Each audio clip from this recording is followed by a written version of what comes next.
Hello and welcome. I'm your host, Salvatore Bruno. Join me in discovering the mindset into fitness, nutrition and wellness, where I'll be answering your questions, interviewing the top names and leaders in the game, and of course, I'll be getting their stories on how they get motivated to become the best. You'll find it right here on Bruno Talks.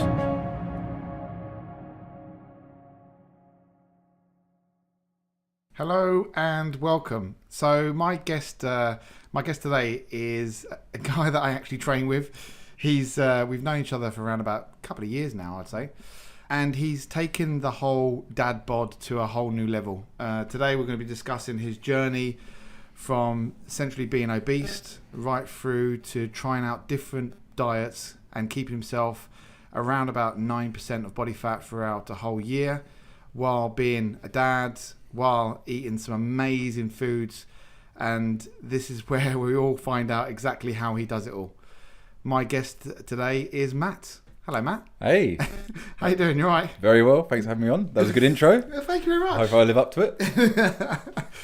So, you know how this works. Yeah. And for me, straight away, I always like to start, with the first kind of question. But where does it start with you?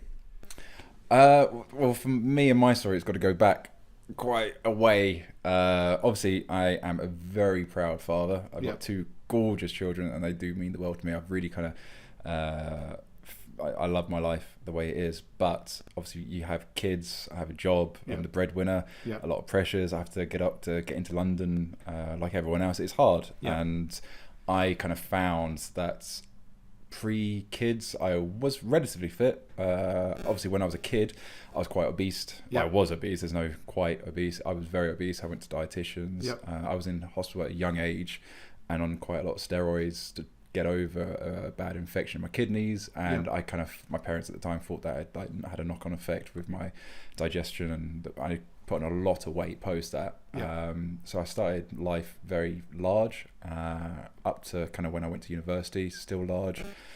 Played university rugby, very large still, and I kind of remember being embarrassed on our initiations where we had to run through central London in your boxers.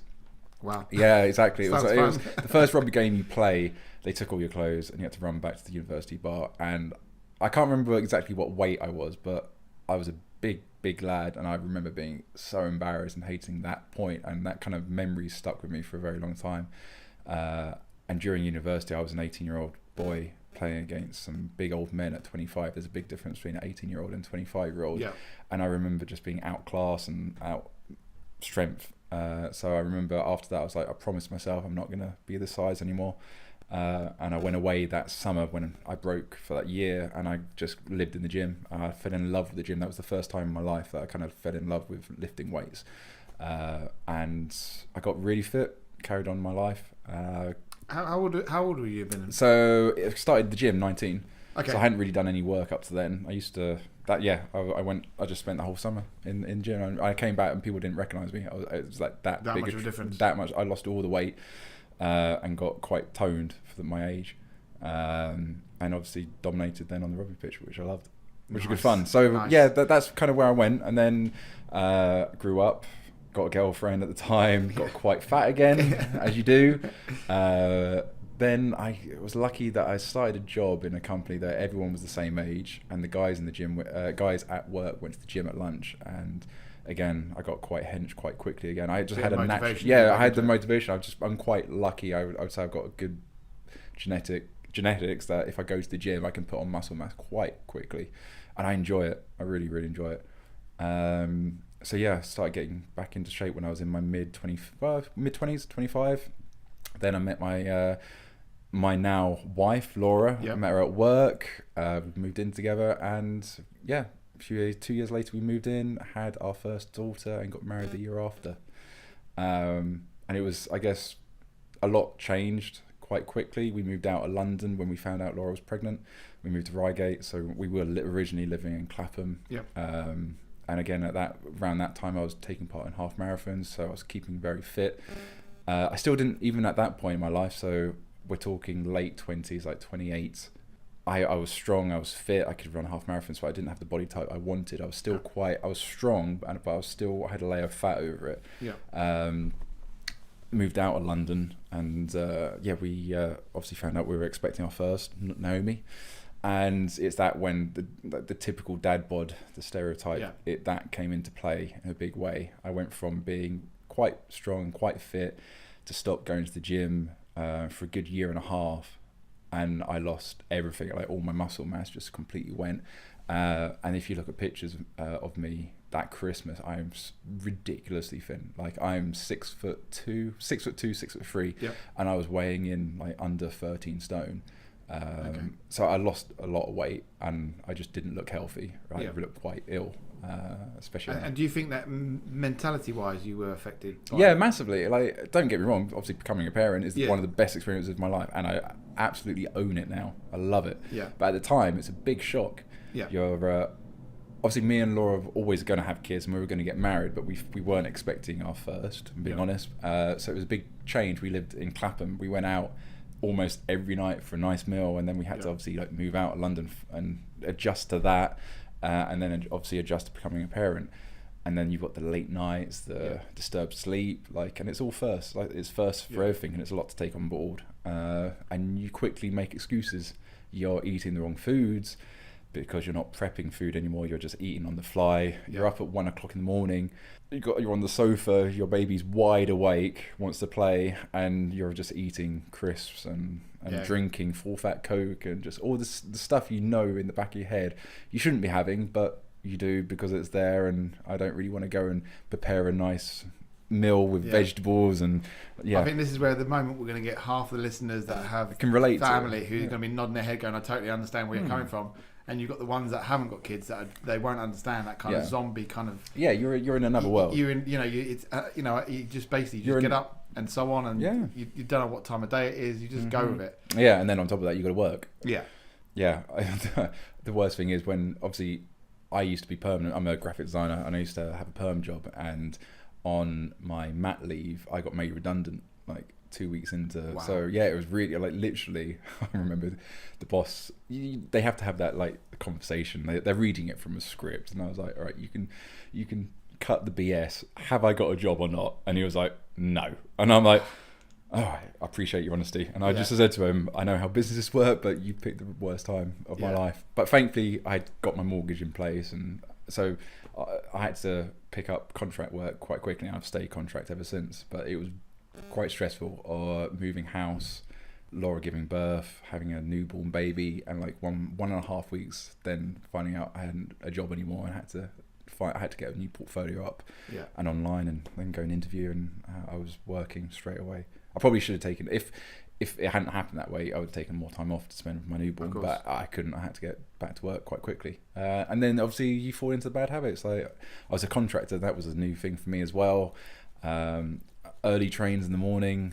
Obviously, I live quite far out of London in like Red Hill, so to get to London, if I want to go to London Bridge, I've got to be on a train at like 7:30 to go up to London because the trains are always bad. So you quickly make excuses, and I remember I stayed like that for a long time, and it was only really when we found out we were expecting our second born that I was like, I need to sort this out, because if I don't get on top of it now, and we have another child, then I'm gonna either lose more weight or just get really fat, because I wasn't happy in myself. I've shown you a picture earlier. The picture I was before I started getting back into the gym. I was not depressed, that's a strong word to use, but I wasn't happy. I guess because I was obese as a kid, I'm very conscious of my weight. And did you find that those kind of, because of the things that happened when you were a child, did you find that was affecting you, even though you were, I could essentially look at those pictures and think, well, you're not actually that bad of a shape, but mentally, were you looking at yourself going, actually, I'm in terrible state. Even when I got down to my we had this conversation. You know what I'm like. Even when I'm at the least body fat percentage I've ever been in my life, I've got the wrong. And I know a lot of people suffer from that, but I think I suffer from that more because I used to be obese as a kid. Like when I go out and play with the kids, I have to like tell myself to get over it, because if I feel my top is a bit too tight, I just shut down. I don't want to play. I want to go and sit down and be miserable, because I feel as if I'm overweight. But then I look at myself, I'm like, no, I'm 8% body fat. What am I on about? It's a weird one, and I've got issues. thankfully I've got a wife who is so understanding and forgiving. She just laughs it off or just tells me to snap out of it and get over it. I laugh it off and tell you to snap out of it. it. Well, yeah, you do exactly the same. But no, it's and this is this is not an uncommon thing that happens with a lot of people. They body's small for you. Yeah, exactly. And obviously, it affecting you from being a child, it obviously took you to the point where you essentially were, in an okay shape, but not happy in yourself. Yeah, I've always been, until this last year, I've gone up and down, up and down, up and down. Yeah. But I've never been in the body type I've wanted. Yeah. I've always, whenever I went to the gym, I would put on muscle mass, and I would describe it as a prop. I always used to end up looking like a prop or a second. I just was quite chunky and I was strong, but I never had the body. I wanted the athletic look. Yeah. But I was addicted to lifting heavy weights, and I couldn't understand. And at the time I didn't really know enough about. It was my diet. I always thought, if I need to get ripped, maybe I've got to do lighter weights. So I would then do like a month or two of lifting light weights, but heavy, like a lot of reps, and it just wasn't working. I got so confused by it all. Until I met yourself last year, and then you kind of helped me out with that one. But yeah, I never really achieved the goals I wanted to. I kind of ended up just getting a bit too strong. But saying that, I'm stronger now than I used to be. So it swings and roundabouts. And then at what point? I mean, we know we're talking about that. You decide that you wanted to get into better shape. But was there anything that actually happened, or you saw yourself in the mirror? Well, yeah. Was there an actual moment that you just went, actually, I can't carry on the way I am? Yeah. Well, obviously, I've said. I can't. I'm terrible with dates, and my wife's going to kill me that I can't remember the years my kids were born. So, obviously, it was 2015. I had Naomi. Yep. 2016, I got married. So that's the year I did trim down. I didn't care about muscle when I got married. I just wanted to be slim. So I found losing weight quite easy because I'd lost weight because of Naomi. Yeah. Like being a dad, like the late nights, I just lost all my weight. So I managed to. I think on my wedding day, I was 13.1 stone. So I was slim. I was fine with that. I didn't mind that. It was only then I carried on the same way until 2018. So I remember I did join a gym in 2017, Donnings near Red Hill, but they didn't open until 6 o'clock, and I always used to get in there late anyway. And I used to go, and I made an effort every day I went, but it was hard work trying to get myself out and into the gym. And then in 2018, we found out that they were expecting our fox. And it was that point I was like, as I said before, I needed to get this sorted, because if I don't get on top of it now, I'm going to lose even more body weight and get really thin, or just get very, very fat. And I know it sounds really weird, but I found out I was having a son, and I was like, I want to set an example. Yeah. I know it's really weird because I didn't have it with Naomi, but maybe because it was our first. But as soon as I found out I was having a son, I was like, I want to set an example. I want to be a unit. I'm not a unit, that's a strong word, but I just want to be in shape. Yeah. I want to teach my son and my daughter even that you can achieve anything you want. Like, I cook a lot at home. I never used to be a cook. Yeah. And we can go on that in a minute. But I never used to cook. But now I cook a lot. And one of the things, like, why I cook a lot is like, I want to show Naomi, like, you don't have to be a woman to be in the kitchen. I know it sounds really weird. No. And I get her involved all the time. I make cupcakes for her most weekends, or if we always have waffle Sundays, and I get her to help me out. I was like, I want to set a role model and show that I can cook, clean, whatever, and that I'm dedicated and I can achieve a good body shape. Yeah. Like, you see so many parents on holiday where, like, they are large. Yeah. And I'm like, I don't want to. If my daughter sees me big and fat, what am I setting her up for? Or my son? Like, I don't want my son to grow up and put on that much weight. I want him to be an athlete. I want him to. But if he doesn't want to be an athlete, wants to put weight on, for so be it. I don't really care. But I don't want to. Why set your kids up for a fall? You got to be a role model. So that's, I guess, my realization when I knew I was having a son. I was like, I need to get on top of this. I want to sort myself out. So yeah, it was just kind of all at the same time. The Red Hill gym, I obviously met you, had opened, so I moved to that gym, and it was a 24-hour gym, and that was a great thing for me because it was no more BS. Like, I couldn't use the excuse. There's no time. It's like, you can't. Yeah, that's that. Everyone I've ever met, whoever is overweight or says to me, "Oh, you've done really well. How'd you do it?" I was like, "Stop lying to yourself. Like, you can make time." And they say, "Oh, I can't. I've got to get to work for 9." I said, "I'm up at 5 a.m. now every day. I get up at 5 and I'm in the gym normally by 6. Yeah. I'm like, I don't always want to do it. Sometimes I want to lay in bed, especially now it's winter. But I know as soon as I get there, I'm gonna enjoy it. Yeah. So it's having... and we've had this conversation a few times because obviously we used to train together. We did until you abandoned me. Should we talk about that for a bit? Why you abandoned me, Bruno? And I remember the conversations that we used to have with people, because obviously for me to get to that gym, which is out of my area, massively, I used to have to get up at 4:30 or 4:20. Yeah, that's early. And then we used to essentially train together, and then we would leave at the same time to essentially go to work. Yeah. Where I would then go to work, and some people have just got up. Yeah. They literally have just rolled out of bed, gone into work, and they need a half an hour or 3/4 an hour to get themselves awake because they've just literally woken up. They've just woken up. Not realising that I've already been up maybe. Yeah, it's like we've done half a day already, really. Yeah. But yeah, having that 24-hour gym for me was a massive, no more lying to myself. Yeah. And I remember having that conversation with you about how you weren't exactly happy with how you how you looked, and then we kind of had this discussion that you would love to be a certain look and a certain body fat percentage. Yeah. And then that's when we kind of sorted things out a little bit. And then I just remembered this whole kind of, and I kept saying to you, like, this whole new mat that turned up, because it seemed like once you hit your shape or that body shape that you wanted, you were a lot happier in yourself. Oh yeah, of course. Yeah, massive, because I'm not confident or big-headed, but I just felt so much better. Yeah. Like, I can go in more recently. I've changed my diet even more, and I'm full of energy. And I can probably go on that, but I've obviously started a keto diet. I'm only a week and a half into it, but I've got so much more energy. But yeah, as soon as I kind of, I think for me it was like, if we kind of rewind a little bit further, it's like, obviously we trained for a year, me, you, and another one of our friends, Max. We trained as a free for a good year, and we all put on a lot of muscle mass. Like, I remember when we first started training, you would have 220s on a bench, and you would struggle with that, and then that's heavy. Well, exactly.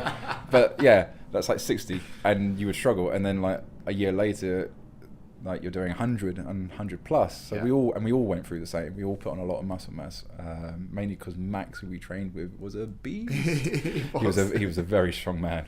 But I remember it was Christmas Eve. Me and you just rocked up to the gym. I wasn't even working that day, so we just came into the gym, and I remember I was able to lift like 130 on the flat bench whilst talking to you. Yeah. Like literally, I was on the bench just repping out 130, having chat as I was repping it out, and I was like, I'm loving this. I'm super strong, the strongest I've ever been in my life. But still, at that point, didn't have the body type. I wasn't happy. I was trousers and tops felt tight on me, not in a good way. And then obviously Christmas, and it was only after Christmas, the New Year. Obviously, everyone puts on weight over Christmas, and I was just talking to you in the changing rooms after a session, saying I'm just not happy with my body shape. I'm strong, but it's not working. And you're like, well, just sort your diet out. Yeah. And my response is, I tried it. I cannot be arsed with this.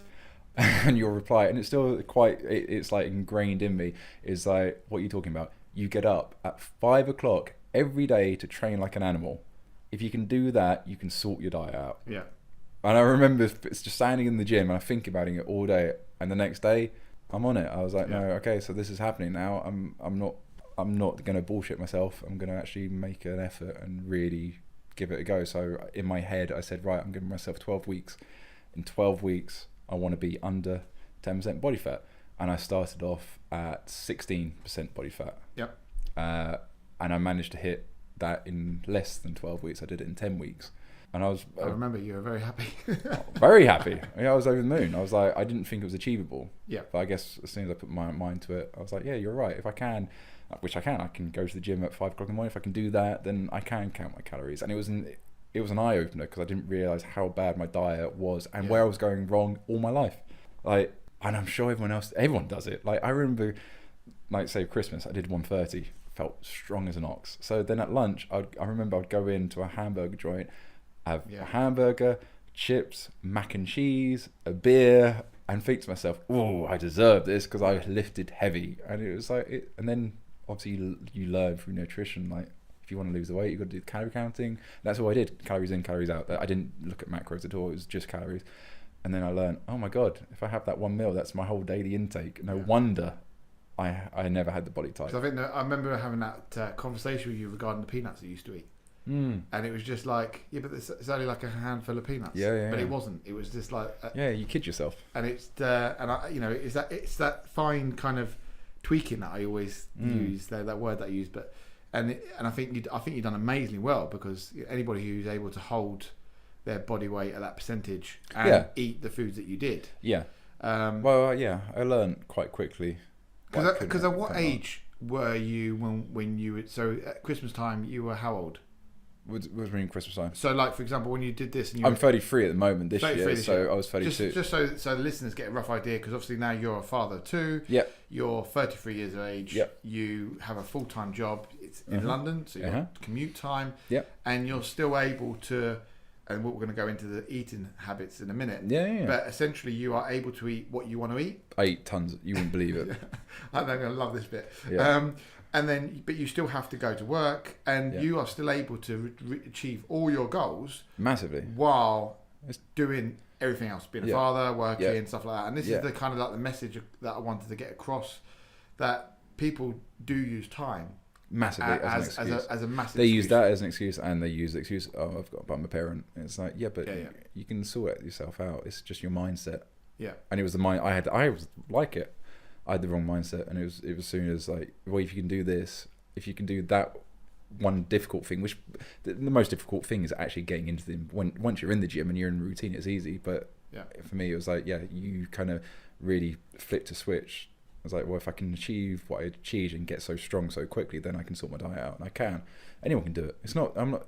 The thing is, I do nothing different to what you do, what anyone else does. I go into the gym and I lift weights, and I enjoy it. There's no secret tablet. There's no secret, if you take this protein shake with these diet pills, you're going to lose. It's not. Everyone does the same. Even the bodybuilders, they do the same stuff. They may have a bit more extra juice in them, but it's the same. It's the same. And that's kind of like, because I very much relate to it, and we've had this conversation before, because obviously I've got 2 kids myself, and I didn't start off. Well, yeah, exactly. My fitness journey started off very late. Yeah, and I remember it. It's like one of my motivations, like every day. But I remember, like I used to have an apartment then, and there was like 2 flights of stairs. My kids rocked up these stairs like lightning, and I got to the top of the stairs. I was out of breath. Yeah, same. I didn't want to be like that either. And I'm just like, I can't be that kind of parent. No, I don't. I want to be able to run.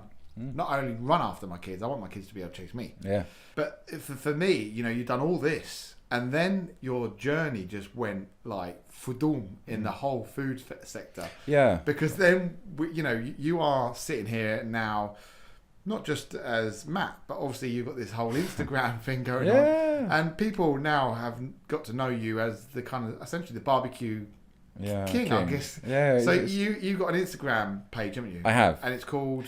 It's a bit. I don't like saying it. It's called the Grill Master of Surrey. Yeah. Now it's very pretentious. The reason I love it. Well, the reason I chose that, because originally when I set the channel up, I wanted to do a lot of branding, and I thought it's very relatable, because I came up with a strapline: "Be the Grill Master Hero." Yeah. Like anyone, same thing. Anyone can barbecue, but I've kind of come up with all these. I'm a graphic designer, so it's quite natural. In my free time, I came up with all these logos and stickers. So the name was kind of the Grill Master of Surrey was chosen, so I could use Grill Master, and obviously the strapline Grill Master Hero. So that was an interesting one. So it started because, again, it's going back to my kids. Laura used to be the cook in the house. We had our first daughter. She still carried on. I'd never done a Sunday roast. She always used to do the Sunday roast at the weekend, and I always used to think, I can't do that. I could only do chicken and rice. And then it was exactly. And then it was only when Laura fell pregnant again with Fox that she just couldn't do the cooking. Like, you've got a little 1-year-old running around, Naomi, and she's heavily pregnant. So I took over and I started doing the Sunday roast, and I just fell in love with cooking. It was quite weird. I've never done cooking in my life, and suddenly I started doing the weekend cooks, and then it came round to summer. I've always barbecued. I've always had a gas barbecue, and I would always class myself as a kind of okay-ish barbecuer. But I would only ever do sausages and burgers. I wouldn't do anything more. And this year came round, and I wanted to buy a smoker. I wanted to buy a smoker the year before, but they were quite expensive. But I was like, no, this year I'm going to buy myself a big old, because I like American low and slow food. So I bought myself a quite cheap smoker and fell in love with it. So I was doing American style cooking at the weekends, and that it just had a snowball effect. I got better and better. Like, I guess because I'd learned the winter before doing the roast dinners, I kind of got understanding of what works. And yeah, I just instantly fell in love with cooking and fell in love with low and slow barbecue food, and started posting it to my personal account. And I didn't. After a while, it was just the whole of my account was getting taken over with barbecue food. Amazing looking food. Yeah, it was. I would do. I have to admit, the only one I haven't been able to cook is brisket. That's a very hard. That's a hard cook to do. But I would do ribs, pork ribs, my favourite. Beef, Jacob Ladders. They're the massive, like the huge ones. When you go to Bodines, I would say personally, everyone I've had round, my food would. Yeah, it's better than Bodine. If you fancy Bodines, it's that kind of food, but at home. But yeah, I literally do everything. I love it. I absolutely love cooking. One of the reasons why I obviously brought you on was obviously because of how you managed to keep the dad bod at bay. And well away. Well, but obviously the whole... Now, if anybody gets to have a look at your Instagram, they obviously see this. I mean, we're not talking like just normal standard food. It's not just amazing foods. Yeah. But also... You were eating the foods that you have to. I can't waste. I can't waste the food. If I cook it, it's going to get eaten. And I remember that kind of conversation that we were having where you then suddenly were going, well, I'm actually eating this last night, and it was like 2,000 something calories, and it was just like, wow, we need to really look at changing things up. Yeah.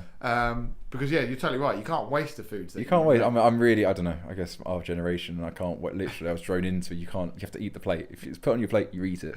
But yeah, it's really hard to like, and especially when I set up the Instagram account. Like, I had an ambition. I wanted to get 1,000 followers by December. I only set it up in late July, so nearer the end of the summer. I managed to hit. I was getting 100 followers every week. Until I got to about 700, and then it was the end of the summer, and I've really taken the foot off the gas pedal because it's just not as fun anymore because you can't cook at the weekend because it's just so cold.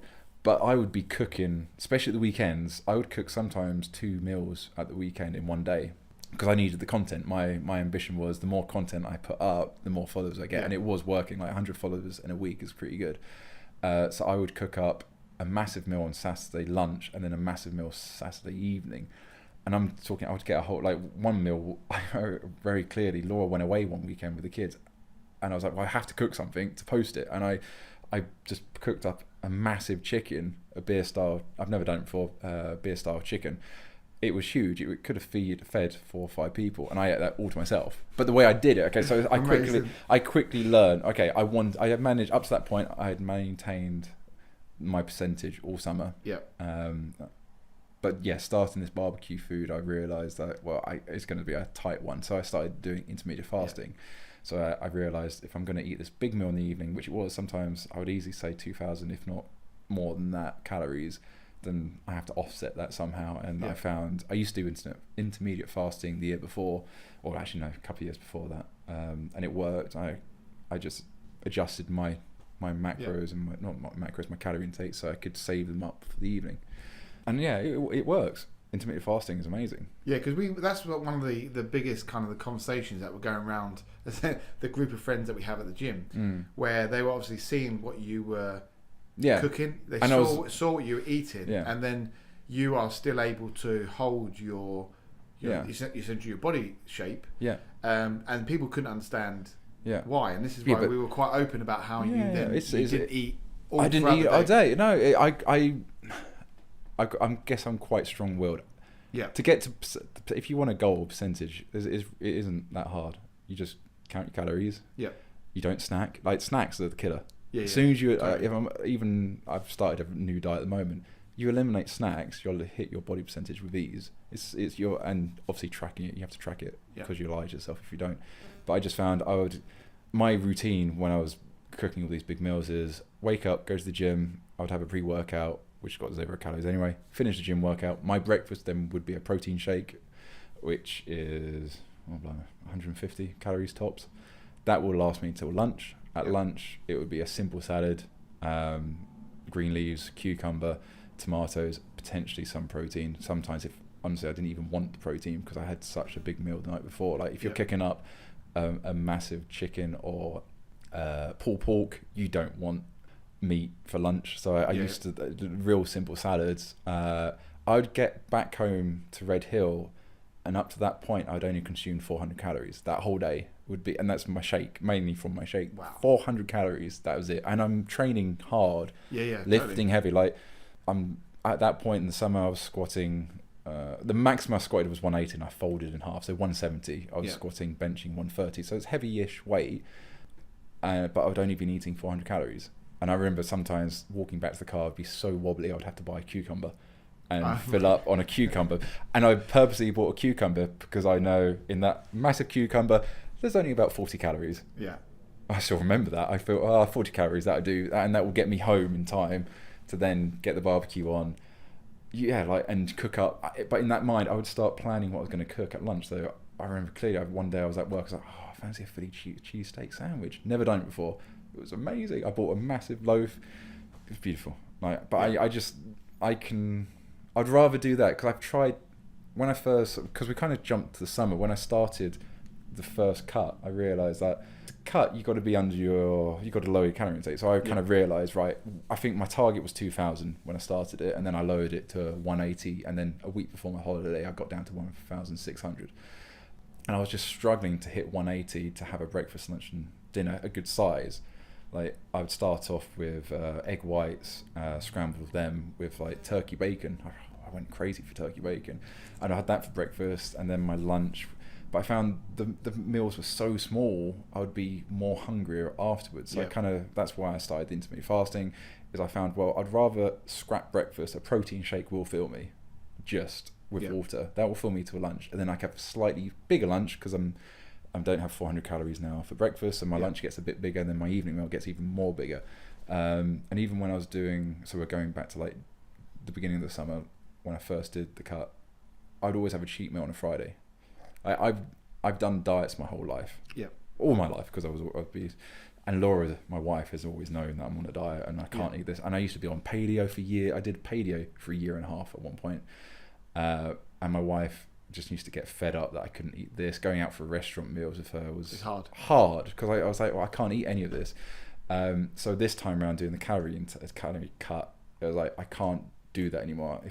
Laura would just not put up with it. So I was like, I would rather save all my calories than in the evening eat whatever she wants to eat. And I remember every Friday night we would still have a takeaway. I would go to Sainsbury's, not takeout. We would go to Sainsbury's and I'd buy a curry, or then I'd go into my barbecuing for the barbecue sauce. I'm this year I've eaten the best meals of my life, and I've still managed to get down to I can safely say this whole year I've never been over 9% body fat. And I think that for me, that's probably one of the key kind of things to really highlight, because when it comes to people failing goals, or especially when it comes to losing weight, it normally is related because they're eating. It is. It's normally food related. Either they eat too much, or they love snacks, or something. Normally it's a bad habit that they can't crack.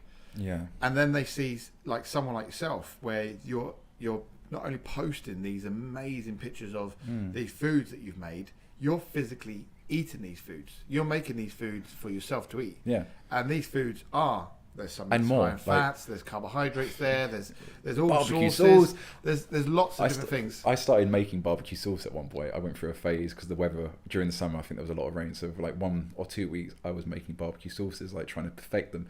The amount of sugar, you don't realise until you start. I think that's another thing I actually quickly learned, because I fell in love with cooking like year before, doing the Sunday roast and then barbecuing, and more recently actually baking as well. I know what goes into food a lot more. I've learned that before barbecue sauce, I knew there was a bit of sugar in there. I didn't realise how much sugar, and it's really benefited me cooking this much. Like setting up the Instagram account has helped. I know it sounds weird, has helped me lose weight even more because I know what's in it. Yeah.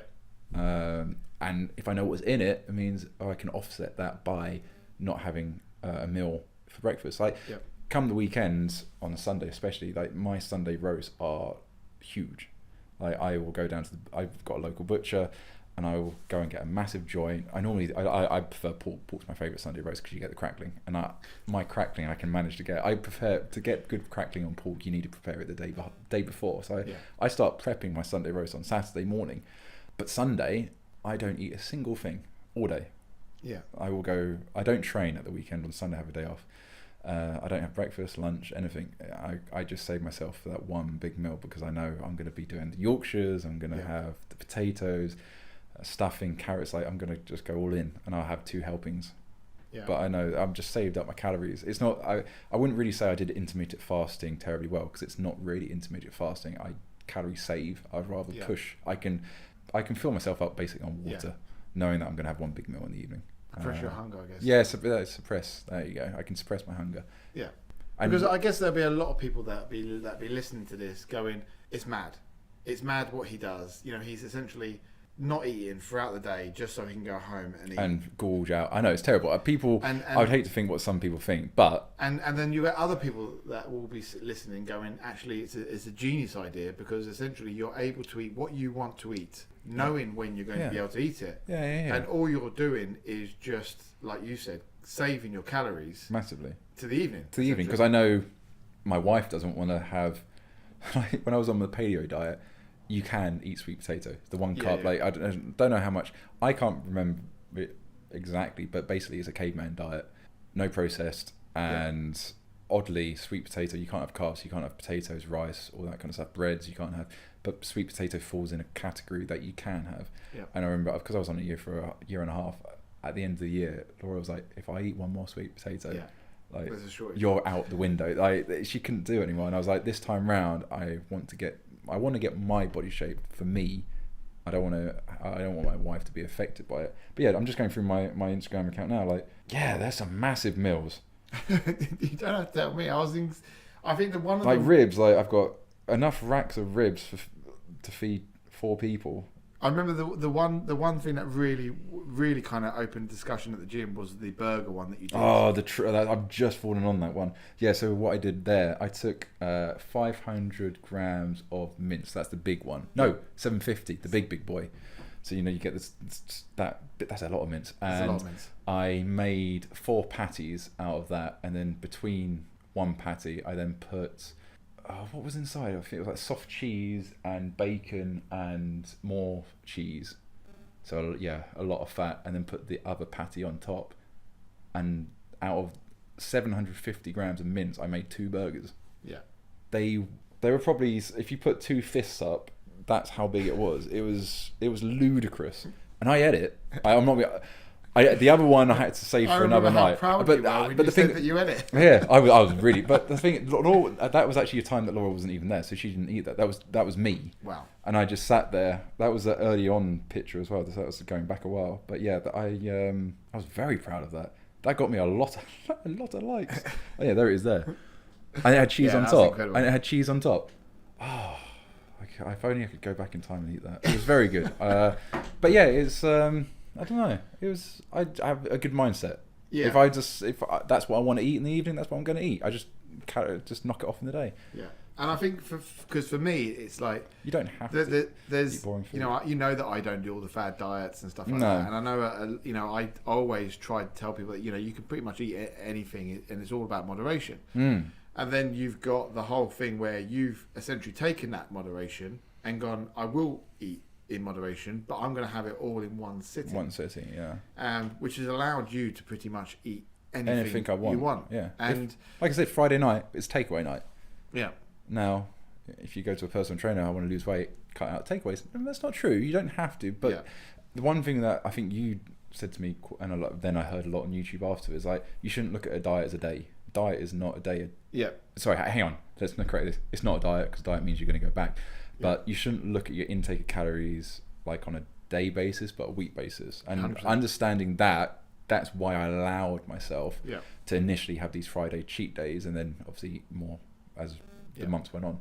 But understanding that, I was like, okay, so if I want to have this big takeaway on a Friday night, I can have that, but it just means the day before, day after, I just reduce my calorie intake by 300 calories, which isn't a great deal. Yeah, because so many people... It's like a sandwich. Don't have a sandwich the day before, day after, and you can have that big meal. Because so many people that they count, like you said, they count their calories daily. And then what happens is they then get to the weekend and they go, actually, I'm not going to count my calories today, and don't realise that a McDonald's meal or a Nando's or anything like that, suddenly it's racked up like 3,000, 4,000 calories in one sitting. Yeah. and they then go, well, I still haven't lost any weight, but I've been really good during the week. During the week. Everyone says that. I'm good Monday to Friday, but yeah, exactly. And I always say to people, look, if you want to eat that kind of stuff at the weekends, then you need to plan that, but also be a lot better during the week. Yeah, you have to. You drop the calories during the week, so you can able to eat something like you do like on a Friday. Like for me, obviously, I've got my cookie train on a Friday night, which I'm gonna be looking forward to. Yeah. And that for me is 1,050 calories. Yeah. There's chocolate in there. There's going to be peanut butter in there. It's a cookie. But this is the thing that I've actually introduced into my essentially my food intake. Yeah. There's no difference me adding these cookies than it would be for me to add chicken and veg. I've literally have added it into my plan. Yeah, you have to. I think I don't want to go through life. I've done diets in the past, fad diets. I've tried it. If it doesn't work, you just get a bit depressed. Yeah. Like when I did paleo, I personally love paleo, but my wife couldn't put up with that. I didn't want to put her through. Why should she suffer? Yeah. So she wants to eat a takeaway. I want to join her. But on the flip side, I remember when I did the whole 12-week thing that I said, right, I'm going to get down to this percentage. That was harder. The harder part. Once you get down to the percentage, as you know, then it's easy. Yeah. But to be fair, when I was doing the first 12 weeks, I wasn't having these massive meals. I only did the barbecuing obviously in the summer. I would still have the cheat meal on a Friday, but I found those 10 weeks, it was an eye-opener what you're eating. So it's not all easy. It's the first, once you get down to the percentage you want, you go into more of a maintenance, so you can up your calories. Yeah. And I kind of wish, I'm now in a position now, as I said very briefly, I'm on a keto diet, so my calories have gone through the roof, and my body's loving it. Unfortunately, I lost a lot of ambition throughout the year. Like I went in and out of the gym. But my problem was that I got to the percentage I want. My original goal was 10%. I did that quite quickly. Then I said, right, let's see if I can get to 8%. I got to that quite quickly. And then I was like, well, okay, this was too easy. I'm not saying it was easy because I got down that much anyway. Get another 2% off wasn't hard. Yeah. And I was eating all these lovely meals. I lost a lot of ambition, and I kind of wish I kind of swapped it up and actually upped my calories even more and had a few weeks off. Yeah. Because I stayed under 1,800 all of this year. Yeah. This whole year, I would never go over that, and I kind of got very bored. And I kind of now have switched it to a keto diet where my calories have gone a lot higher. I'm enjoying things a lot more, and I was like, I wish I'd done something sooner. And that's one of the things that I would definitely say, that you are very ambitious when it comes to trying out new things. You're very willing. Like I remember we had this conversation about the keto thing, and that literally came about a week ago. Yeah, dived right in. Dived right in, and I remember the screenshot you sent me of your very first keto breakfast, or bullet coffee, keto coffee. Was it even a breakfast? It was just a coffee. It was a coffee. And this was how many calories? Over 600. I think it was like 630 in one drink. In a coffee, and it was amazing. And this is where when you do go into things, you do go. Yeah, I go all in. But it's a natural trait. Like my friend, this is going back years, said, "Oh, you want to do a half marathon? Do you want to join?" I've never done half marathons. I could barely run a mile without stopping. And then in a space of like 10 weeks, I was hitting times of under 1:30, and I did a half marathon. The half marathon was a Santa run, and out of 400 people, I came 12th. And I was the only person to cross the finish line in a Santa suit. Like 11 before me were club runners, so that's what they do. So if I commit my mind to it, I go all in. Anything, like even photography. Yeah. I love photography. Yeah. And I thought, I've got a child, I need to get into photography. I bought all the kit, and I love it. I love doing it. Barbecuing, same thing. Yeah. I bought myself a smoker. I liked it. I sold it. I then bought myself a massive the smoker. I've got an electric smoker, a pellet smoker, and it's huge. I absolutely love it. And it gets used. I use it all the time. I did like pumpkin soup on it last week. It's an oven, and I use it all the time. But it's a trait of mine. I always go all in. If you have the mindset, you can achieve it, kind of thing. If someone else on a fitness a fitness book is posing, it's like, well, if he can do it. Yeah. Like what I said before, we all do the same thing. We all go to the gym. We all lift weights. Yeah, and I think that's probably one of the, because there will be people who will be listening to you now and going, but you are at that extreme level. You know, if I wasn't, no, exactly. And this is where the one thing that people have to start somewhere. Yeah, exactly. And your initial bit when you first started was you weren't going to a gym. you were working, you had a child, you didn't know, at that present moment in time, you had no time for any fitness, let alone cooking. No. So you just made the decision that I needed to go to the gym to better myself, or to do it for once. Yeah. At least you just go. And I think this is one of the key things where there's a lot of fathers, mothers out there that will be in the same situation, and they will generally get that whole ambition because they'll be surrounded by other people that be going, you just don't have the time. I'm a parent, I just don't have the time. Yeah, it's hard.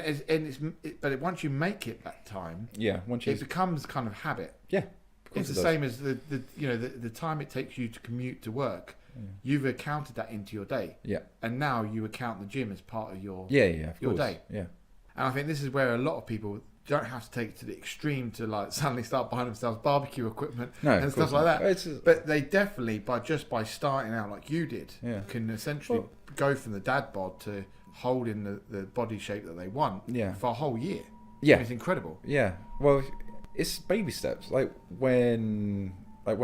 I had Naomi, my daughter, like you've seen the pictures, I was depressed, and you look at my body type, it's proper dad bod. I had man boobs, a gut. I wasn't happy. It's your typical dad bod. Typical dad bod. And then I would walk into the gym and I would struggle to lift any weights. I was weak. I'd lost everything. I was skinny fat. And now, dedication, looking after, and then it is just a diet, like what you said to me, that if you can get in the gym and do the workouts, you can, and as soon as you start tracking, I have to, like anyone out there who wants to lose weight, it's simple, calories in, calories out. I put my heart on that. I didn't believe it. It's start tracking what you eat. Yep. As soon as you start tracking, you realise, you start you can't lie to yourself. You're being held accountable. You can't hide behind anything. As soon as you write down what you've eaten that day, you realise, okay, it's a shocker. Yeah, a massive, and then that's the beauty of it. You start fine tweaking. I kept it really simple. I worked out 4 meals that were low calorie, and I would do a massive cook on every Sunday. And I would do a whole week. For me, I don't care if I eat the same breakfast and lunch for a month. I ate a tofu curry for 2 months, every lunch. Yeah. Because, and I have to admit, at the end of 2 months, I was sick of it. But that meal, I was around 200 calories. I've got it, and I would use everyone uses my MyFitnessPal. Yeah. And I would store meals. I would store tofu curry, a corn chili con carne, which was beautiful. What else did I used to make? Soups, a stew, and I would just rotate them. So I'd have it for a whole week, and I'd then do another batch, whole week, another batch. Know exactly what you're going to eat. And I know exactly. When I was doing the initial cut, I used to have the turkey bacon and scrambled egg for breakfast, and then this 200 calorie lunch, and then that's why I knew come evening it was 400 calories, and then I could have a slightly bigger meal with my wife. And I just kept to that, and I just kept on fine. Literally, as soon as I didn't do any cardio, I have to admit. I didn't introduce any cardio because I found no, I didn't want to do it. That was actually mainly, but I found I didn't want, if you go in guns blazing, think, right, I'm going to reduce all my calories, I'm going to do cardio, weights, you're going to set yourself up for a fall. But if you hit a wall where if you're not losing any more calories, you've got nothing else to bring to the table. I couldn't cut. Like when I got to 1,600, there's no way in hell I could have got any lower than that, because I couldn't have gone to the gym to do my weights. Yeah. I felt weak. But if you're doing cardio from day one and you hit a plateau, you can't introduce anything new. So that's purposely why I didn't do cardio at all. But luckily I found I could drop all of my weight without needing to be on a treadmill for half hour, which was good. We've talked about the past, where you've basically been, where you currently are, and so on. What's your next step? I mean, where do you see yourself going into 2020? I mean, I don't know. Well, there was always a possibility of going to a comp. Yep. Which I know we've discussed. We discussed. I have to, if you, because I've never done it before. If you said you were doing it, I would have signed up. Yeah. But it didn't happen. I don't know if I would do a comp. I have to admit now. Just I don't think I've got that personality. I don't think I've got to stand on stage and do it.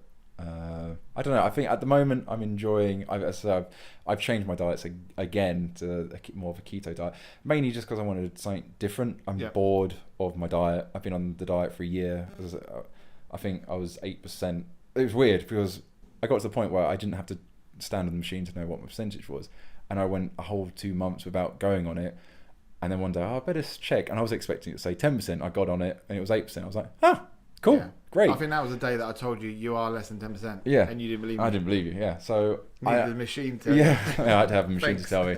So I thought I'll try something new. I'll try this this new diet just because I'm so bored of the soups I've been having. And I think I said earlier, I wish I'd up my calories at some point because I've just got so bored of it. Yeah. I haven't made any more progress in the gym because I've just hit a massive plateau. So I wanted to switch things up. So I've gone on a very high fat and high calorie diet. Like yesterday, I had 3,600 calories. Where like when I was cutting, I was on 1,600. So it's like over double. It's a lot of calories, and I'm losing weight, which is it's crazy. Yeah, and and I think this is where you are constantly learning about your body. What works? Yeah, I never used to do that. I never used to. Now because I love my cooking, I know what I have to achieve calorie wise. I'm now looking at my macros, which I've never done. So when I first did my cut, I never looked at macros. Calories in, calories out. That's all you have to do. But now I'm looking at that as well as macros. Yeah. Because to do keto, you have to have fat. 70% of your day input is fat. Yeah. Protein 30 and carbs 5. That's an extreme keto. That's very low. And I've gone even harder than that. So my calories for my percentage for carbs is 3%.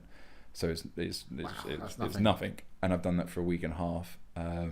And I've kind of adjusted it as of today because the last 2 days, like for the first time after the gym, I'm aching because I haven't got enough protein in me because I'm only on 30%. I haven't been taking protein powders, I haven't been taking any supplements I used to. I'm just on water, and I'm finding my body's aching and I'm quite deflated when I'm at the gym because I haven't got the carbs to give me a pump. So I'm tweaking it this week. I'm putting my carbs up by a few more percent, so it'll probably be 10% this week. My protein will probably go up to 35 instead of 30. So I'm enjoying doing this fine tweaking. It's quite when you get to that point where you're fine tweaking, that's when fun. You really get to exactly, and you actually get to know how your body really works when it's at that potential, where it's literally like just flicking up the carbs a little bit can actually give you so much more energy, and if you have a little bit more protein, it will make you recover better. Yeah, exactly. Where before you probably didn't know any of that. I would never have known. I would never have, if you said what's a macro, I'd be like, I don't know. I know if anyone's out there listening, you don't need to look at macros. If you want to lose weight, just calories in, calories out. Yeah, that's all you have to pay attention to. Yeah, because I remember that very first conversation. I know we're going to go back onto the peanuts, but because that for me was, I've always found that whenever I get someone to check what they're eating for the very first time, there's always a shock, and there's always an item on what they eat that shocks them the most. Yeah, and your peanuts for you was the biggest shocker. Massive. Yeah, it was like realize. I can't believe how much calories or fat are in the peanuts that I eat. Yeah, it's crazy. Like a tablespoon of peanut butter is like 300-400 calories, and when you're limiting yourself to 1,600, that is a massive. Yeah, that's a lot. So you got to work out. I can't eat that anymore. I quite enjoy the fine tweaking and finding the foods that you can eat. And I was eating big meals. I wasn't eating small meals. The evening with my wife, they're huge. Yeah. But it was all broccoli. It was all cauliflower, carrots. Yeah. No parsnips because they're too high in calories. It's like I know all my veg. What has a higher percentage? I'll stay clear of parsnips, and I love roasted parsnips. But no, broccoli. Yes, eat loads of it. Zucchini. I always say zucchini the American way because I like it, but you can eat loads of them. Carrots, loads of them. And so I'd make up a massive roast. If I was doing every night, I would just roast up like that and have a protein with it. Yeah. And it would be fine. And this is one of the things that I also want to get out there, that you're not a personal trainer. You're not a nutritionist. No, not in size. You have learned, essentially what your body works really well with. Yeah. You've learned that you can eat pretty much whatever you want and still hold a good body shape. And you've done this pretty much all by yourself by learning from like all sorts of videos. Well, there's so much content as you said out there. I've hand on heart, the tracking your food is the best thing to do. Yep. And obviously we've had loads of conversations in the past. Of course. But this whole the new fad is I woke up. Actually, I know how it came about. Okay, so I wanted to try and get a little bit more leaner for Christmas, so then I could indulge. I'm not going to lie. Come Christmas, 1st of December, I'm going to hit the gym, but I'm not going to at all worry about my diet because I enjoy Christmas. I enjoy mulled wine, the mince pies. I can't wait. Yeah. Mince pie power. That was a good gym session. Well, that was a very good gym session.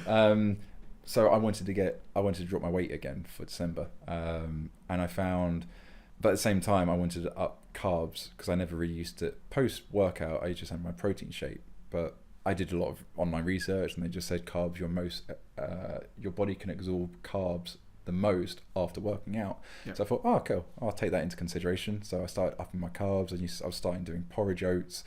And obviously porridge oats, you used to throw me out my calories. I remember texting you not too long ago, and you said just reduce, but your percentage of carbs. And I was like, no, I don't want to do that because I want more carbs. I was only having 80 grams of oats, but it would throw me out, my calorie wise, a lot. Yeah. And I found that up in my carbs, I was so lethargic at work. I found after the workout, I was sleepy at work. I was sleepy because I'd upped my carbs too much. And up to this point in my life, I'd never looked at my macros. It was only literally 2 weeks ago that I was paying attention because I wanted to up my carbs. And I was like, well, carbs don't work for me at all. Like if I up them, I just feel sleepy and I feel rubbish. So I thought, well, what is the opposite of that? And I just Googled it, and then keto popped up, and I was like, try this. Yeah. And it's been an absolute eye opener. Like when I first started the first week or the first couple of days, I was so under calories and under fat. I was literally sitting down with a bowl of peanut butter, shoveling it down my throat just to get my fats up. And it's been interesting. And a week on, I've learned that my workouts are a little bit slower, so I'm gonna, like I said, I'm gonna tweak it again to work. So for someone, let's say for example, we've got a dad that's listening. He's got no time in his hands, or we believe he has no time in his hands. And what would you recommend? If that person was standing you face to face, what would you recommend would be the first kind of step? Well, if he was a close friend, I would say get a grip of yourself. You have got time. If they weren't, I would say just set mini goals, like little baby steps. Like people always set themselves up for a fall by having high expectations. Yeah. Like at the end of the day, you are a new parent, especially for new parents. If you're a couple of years into it, you know what to expect by now. But new parents, especially if they're out of shape, or new mums, you've just had a baby, you want to get rid of the bump. Like Laura's now wanting to do that. It's a massive thing. You got to do baby steps. Start by, right, I'm going to start doing a diet or calorie counting for 3 days. Yeah. And then they feel, oh, it's not too bad. Then, okay, do it for a whole week. Do a calorie count and see how you go. Okay, cool. Go to the gym one day. Great, you did it. As soon as it's little baby steps and you have wins. Like you instantly, oh yeah, cool. As long as you don't go and reward yourself with a big fat calorie, but it's just set yourself little mini goals. Have an ambition. Like my ambition was, I've never had my body type. I was always obese. I wanted to be lean. I wanted that athletic look. I had friends that I used to train with, and they had the genetics that they naturally looked like shredded. Yeah. Except I always used to be stronger than them. And I wanted that. And when I obviously had Fox, I was like, I'm going to achieve that. I want that in my life. I want him to see that. I want my kids to see that I can be healthy. I didn't want my kids growing up me being either skinny or fat. Yeah. So I think start tracking your goals and baby little steps. Anyone can achieve it. And literally, you're proof you've did it. Like when you look at your transformation, you've done it.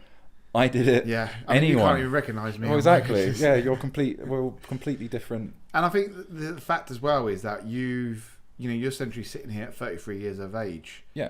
And you kind of got to where you want to be. So essentially, you're the same as me, where we've done it quite late in life. Where we've got someone who may be listening now. They've got, they might be in their 20s and just had a child, and it is the message that I think across the board, just from today's podcast, is purely that we can make that time. Yeah, you don't have to be hours in the gym. No, I even got some. I remember I've got some of my clients that don't even go to the gym. Yeah, it's a home workout, or it's a run around the block. But before you do any of that, it's looking at what you intake in your foods. Yeah, because you're proof in the pudding or the barbecue that you can essentially have a great body, feel great, be the best shape that you've ever been in. Yeah, by far. But also be able to eat pretty much anything that you want. Yeah.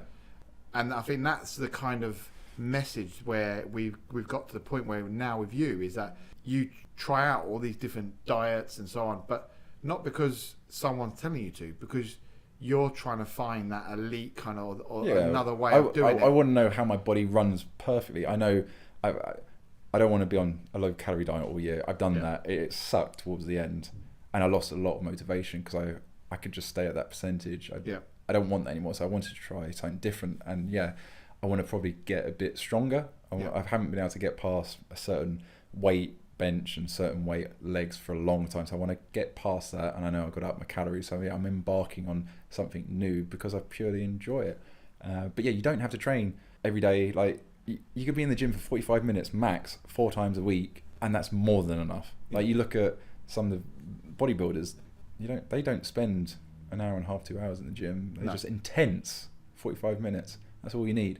But it's diet. You can work your ass off in the gym, but if you haven't nailed or know what you're eating, then it's just going to waste. And I was living proof. When I was training with you for the first year, we would lift heavy weights, but I looked terrible. I still had layers of fat on me.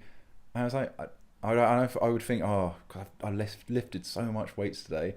I'm going to really smash lunch. I'm going to have, I used to come to work and have a handful of nuts with a massive yogurt, then a big old lunch, and then maybe late in the day, more nuts, because they'd be by my table, fruit, and I didn't realise how many calories I was eating. And they were good, like fats are good for you, but the amount I was eating, I was way over my calorie intake. And I think that's what's, that kind of like the whole conversation that we ended up talking more about our nutrition than we did about our actual workouts, because we were very confident that when we were doing our workouts, we knew what we were doing.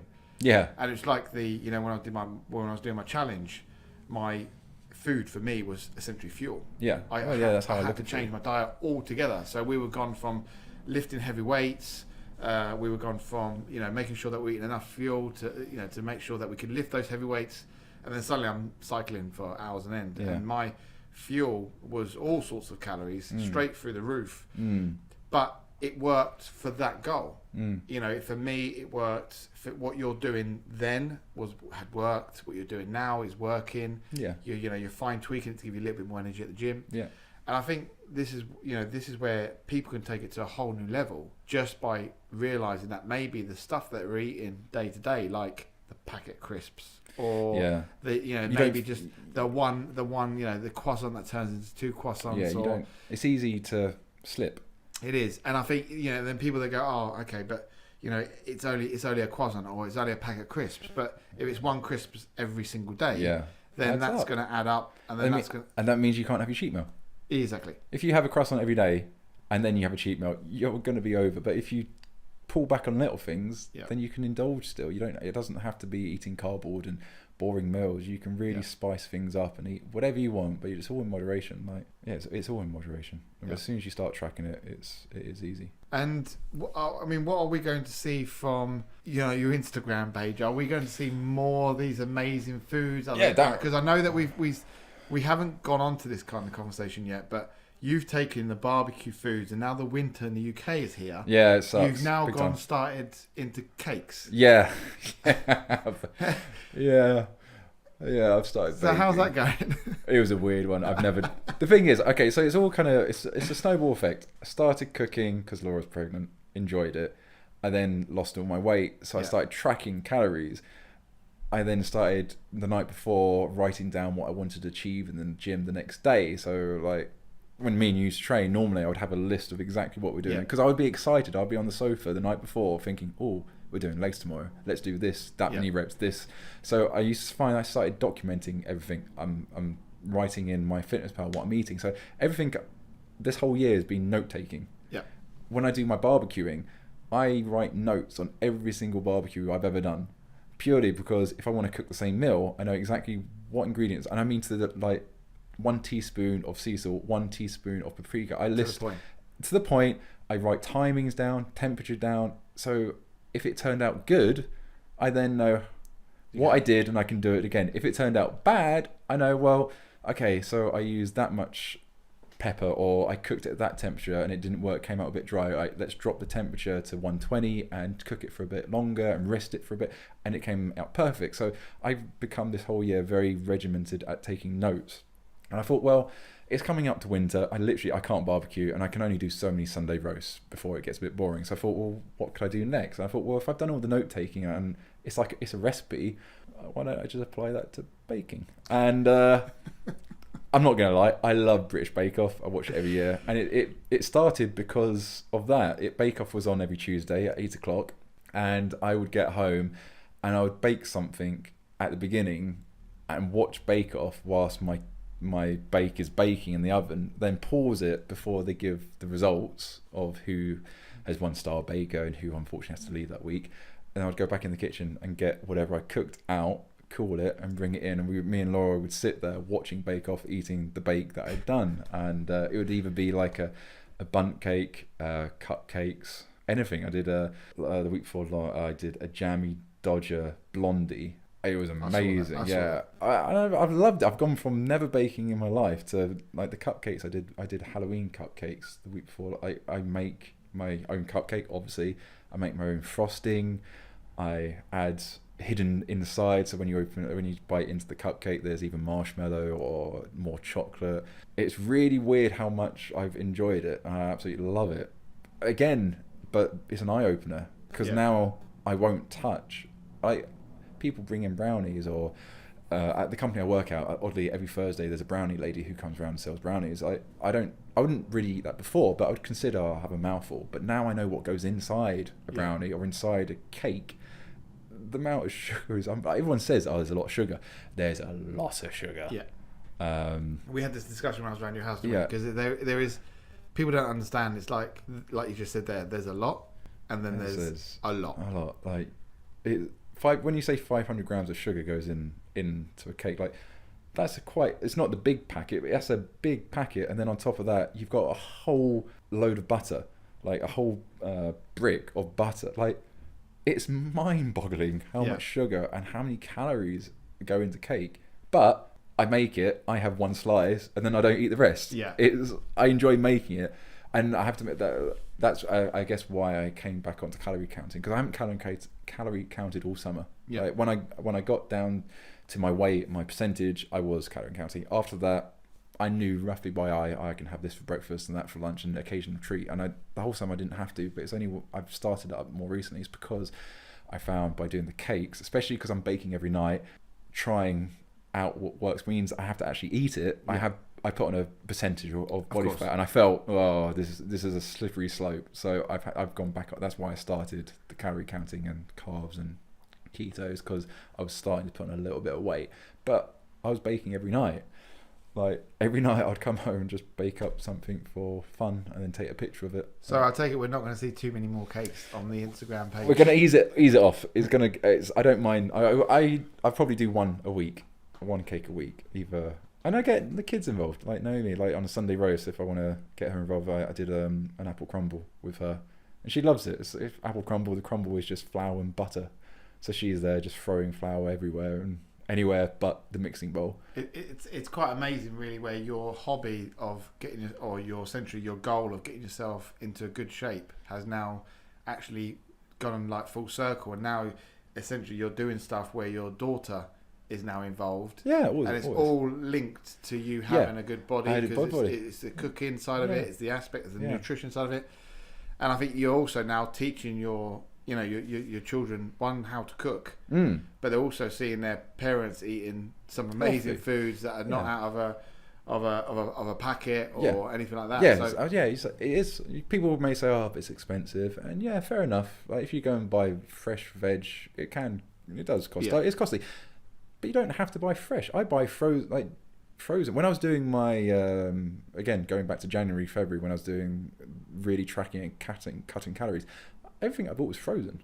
Yeah. Because I'm making a big batch. Like I would have I've got, I don't know what literage, but it's a massive saucepan at home that I used to throw all the vegetables to make, say, a tofu curry. Everything in it was frozen from the frozen half, because it's half the price, and I needed a lot of it. So it doesn't have to come out costly. Yeah. I guess the problem we will always have in the UK, as well as any other most countries, is that essentially the bad foods, the unhealthy foods, The cheapest. are cheapest. Yeah. I mean, I think we've had this discussion before. I get really angry with packaging. Yeah. Because, again, now I'm this side of my body. Like, I know calories, I know macros, I know all this now just because I've taught myself. You look at some of the packaging where they come across as super healthy food, like this super like breakfast bar and they've got someone running on it, or like cornfields, like an illustration. It looks super organic, super healthy, and then you turn it over and you look how much sugar is in it, or how many calories. Like I'm not going to say brand, but a breakfast bar. You think, and it looks again all organic, all great. It's got 400 calories in a little. That's not going to fill you up. Like 4 bites and it's gone. 400 calories, 100 per bite. It's like, that's not going to fill you up. You can go and have, blimey, an apple is 50 calories. So you could have a massive bowl of cereal. Exactly. You could have 6 apples or 1 bar. That's not going to fill you up. It's just people don't realise how the marketing works. But essentially, not only is unhealthy foods the cheapest, but also it's the most colourful in packaging and wrapping. And it's hard to. So you walk down essentially the bland aisles, and the bland, non-colourful aisles are actually the most healthiest. But then you end up going down an aisle that's full of colour, and it's full of this, and it's full of that, and things are shouting. Wonder why. Yeah, and it's all shouting at you, but unfortunately, it's all the wrong food. It's the wrong foods, and this is where, from a very, even from a very young age, it's hard to stop your children running up to something that they don't actually know what's in the packet, because it's got a little cartoon on it, or they want this. They want it, and then it's a sweet, because you won't get a cartoon on a packet of carrots, or exactly. And this is where the whole thing that we're discussing. It's hard to educate. It stems back, and it is expensive to eat healthier. Yeah, it doesn't have to be. But it doesn't have to be. No, exactly. Where was I?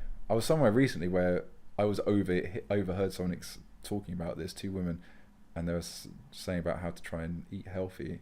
And I almost wanted to buy. I should have butted in, but I was like, frozen aisle. Yeah. Like, I never used to go down the frozen aisle. I used to go to the fresh aisle to get fresh veg, and then wonder why my bill was so big. But you go down the frozen aisle. It's like frozen peas, frozen carrots. Like, it's all sliced up as well. So it's just chuck it in a big bowl and cook it. It's easy.